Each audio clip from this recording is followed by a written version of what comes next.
Arthritis. Okay. How do you classify arthritis? It could be a non-inflammatory type, infective type, or inflammatory type. First, let us go into the non-inflammatory type. In non-inflammatory type, it could be degenerative or secondary to traumatic. Okay. In degenerative, the most common is osteoarthritis, OAN. Okay. If we come to the inflammatory type, inflammatory arthritis, you have rheumatoid arthritis, seronegative arthritis, crystalline arthropathy, and connective tissue disorders. Okay. Among the seronegative arthropathy, you have the most common is ankylosing spondylitis. Next comes the psoriatic arthropathy, the reactive arthropathies, and the enteropathic arthritis. The crystal forming arthropathies are gout, CPPD, and Milwaukee shoulder.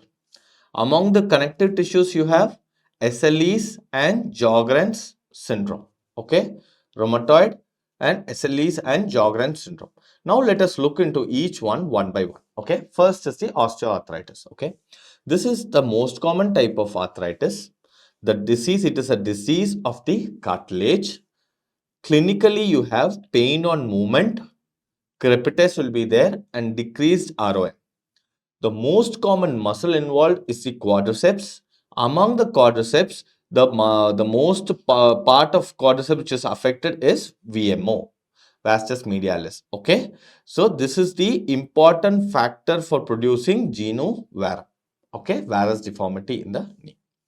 Okay, in the X-ray findings, what are all features we'll find is, see, joint space destruction and narrowing, osteophyte formation, bone cysts will be there, subchondral sclerosis will be present, okay, and marginal osteophytes also. Okay, but the earliest sign of osteoarthritis, degenerative osteoarthritis, is decrease in the medial joint space. Okay, this fingers and the finger joints, they keep on twisting. So I'll try to make it as simple as possible. For OA, you have DIP and PIP is positive and MCP is negative. Usually, it is not a 100% rule. Okay, just usually. Okay, DIP and PIP is positive, MCP is negative. Okay, when the DIP joints are involved, it forms the Heberden's node. When the PIP joints are involved, it forms the Bouchard's node. Okay, MCP is not involved. Okay, treatment wise, you can have a non-surgical option or a surgical option.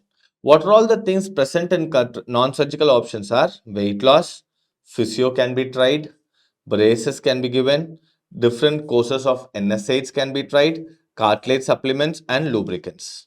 Among the surgical options, we have the high tibial osteotomies, the unilateral knee replacements, total knee replacements, and in the case of hip joint, we have total hip replacement. Okay, let us look into few questions.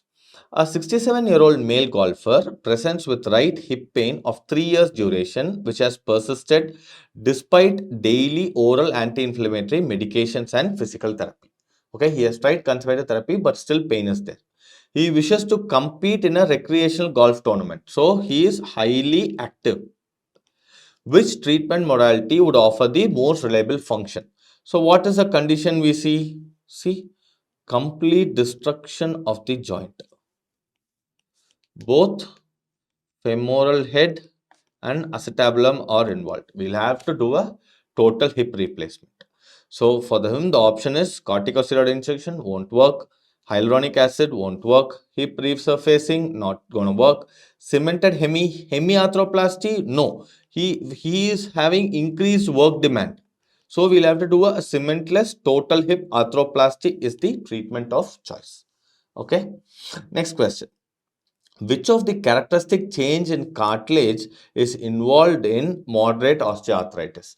Okay, I will discuss about the important changes that are observed. First one is there will be increase in water, decreased proteoglycans, decreased collagen content, increased subchondral bone thickness, and increased chondrocyte activity. Okay, these are the 5 changes that can happen and which will be tested for you as questions. Okay.